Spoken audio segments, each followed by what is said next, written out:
So by now you've probably heard that Blizzard has done a rollback on the hardcore servers where there's the DDoSing and a lot of people died. Now, a lot of people are in support of this, but then you have some people, like we'll just scroll down a little bit, and people saying like, well, there goes the rules for hardcore. Yeah, DDoS attacks are horrible, but that's the risk you take. And then, catering to streamers, yada, yada, yada. I don't think that Blizzard is catering to streamers. So it's really easy to jump to that conclusion and say that, oh, people streaming in OnlyFangs got DDoS and they died, and Blizzard's just bring them back to life because, OnlyFangs and Blizzard are tight, they're friends. Um, but you have to remember that anyone playing hardcore during that time would have experienced crazy lag, unable to control their character, and died. And that's just not okay, right?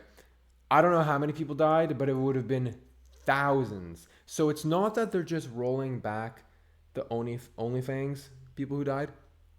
They're rolling back everyone. And yes, I do believe that the DDoS was targeted for disrupting and killing people in OnlyFangs, but there was so many other people who were affected, including people playing not even on hardcore. Like everyone was lagging. And so I get that some people don't like OnlyFangs.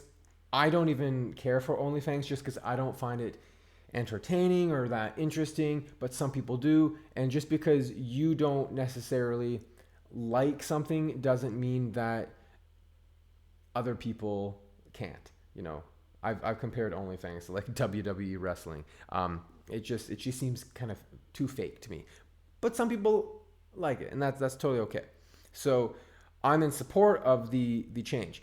Now, what other people have been saying is, oh, you're going to roll back the hardcore characters, you're catering to streamers, but what about the people in Night Slayer? So, I like Greek. We've played on Classic Era for a long time. He says, yeah, banning GDKP sure helped us fresh. This is the face of inflation. This picture of Agrand.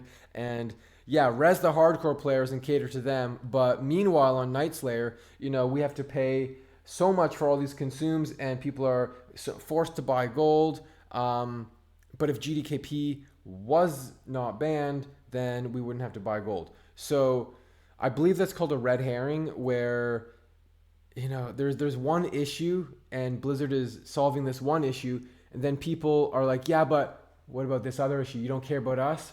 And I mean, Blizzard tried to make an effort to help with the Black Lotuses by increasing the spawn rate.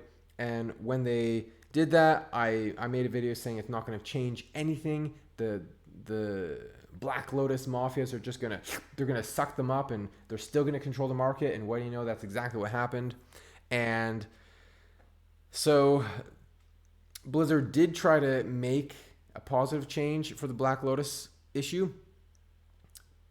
It just wasn't the right change. So I've said before, and I'll continue to say that in terms of the Black Lotus issue, they just need to make Black Lotuses spawn from like an arcane crystal. Just you pick a plague bloom or dreamfall or whatever, and it has a chance to have a Black Lotus in there as well.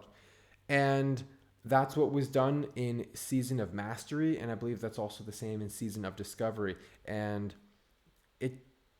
we just need to make things more abundant. Maybe we need to bring back the flask procs. A chance for you make one flask, oh, you get 2, 3, 4, 5 maybe.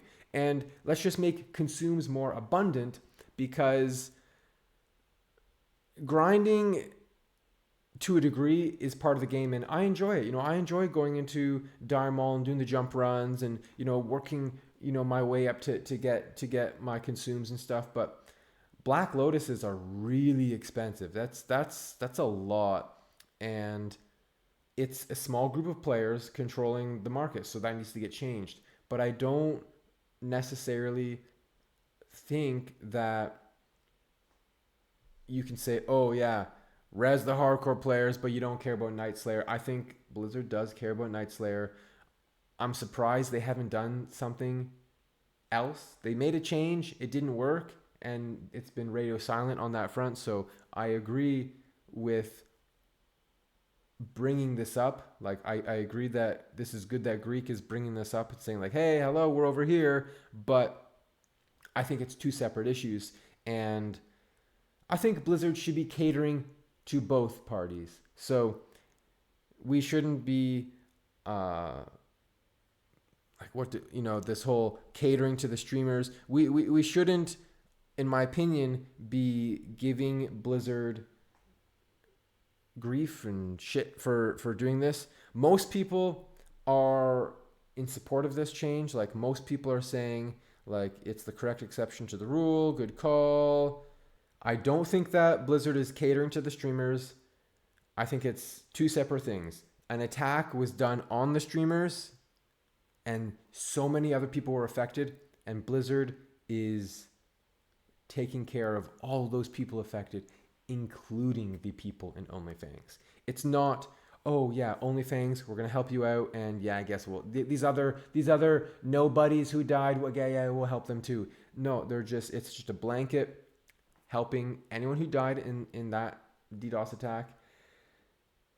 Will there be more? If they bring OnlyFangs back, will there be more? Will there be more DDoSes? Is it a slippery slope?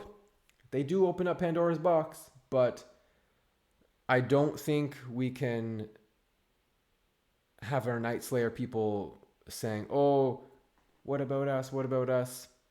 Exactly. So that's just my thoughts. What do you think? If you enjoyed the video, drop me a sub and a comment. Catch me live on my Twitch channel, Dwarflord TV, to connect with me or say hi to me in game on any of my characters. Dwarflord out. And they say that the Dwarf Lord could save us. I'm not gonna pave here and wait. I'll hold on to the beard of the Dwarf Lord. Watch as we heroic leap away.